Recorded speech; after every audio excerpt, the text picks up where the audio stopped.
আপনি কি প্রেগনেন্ট, কিংবা আপনি যদি পুরুষ হয়ে থাকেন আপনার স্ত্রী, ওকে, আপনি যদি এখনো বিয়ে না করে থাকেন, যখন বিয়ে করবেন তখন তো আপনার এটার প্রয়োজন পড়বে।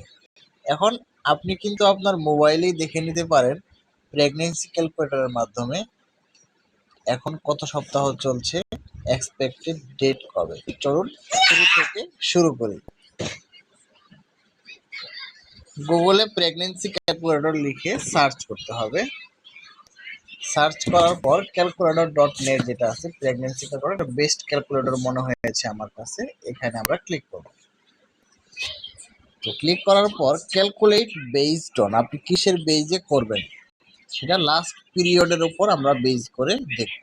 ওকে, লাস্ট পিরিয়ড যদি আপনার হয়ে থাকে এক্সপেক্টেড, আমরা ধরে নিই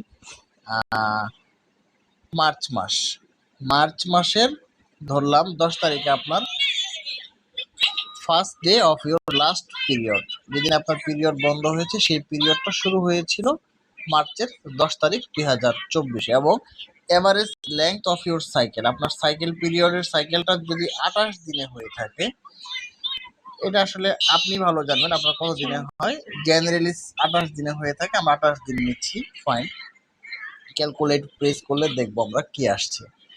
ফাইন, যদি এটা হয়ে থাকে তাহলে দেখুন রেজাল্টটা চলে আসছে যে you are currently at week 35 weeks. এবং মজার বিষয় হচ্ছে এখানে কিন্তু আপনার সার্কেল যদি শুরু হয়ে থাকে মার্চের 11 তারিখ, তাহলে দেখবেন আপনি কনসিভ কবে করেছেন অ্যাপ্রক্সিমেট ডেট, এটা কিন্তু একদম মিলেই যাবে, মার্চের 25 তারিখ আপনি কনসিভ করেছেন।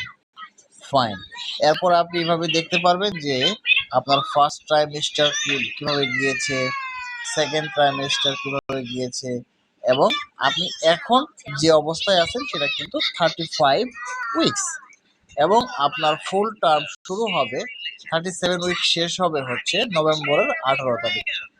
এবং আপনার নভেম্বর 18 তারিখের পরে আপনি যে কোনো সময় সিজারিয়ান সেকশন করলে সেটা করতে পারেন, কিংবা নর্মাল ডেলিভারি হলে এই যে গ্রিন যে সিগন্যালটা দেখা যাচ্ছে এর মধ্যেই হবে।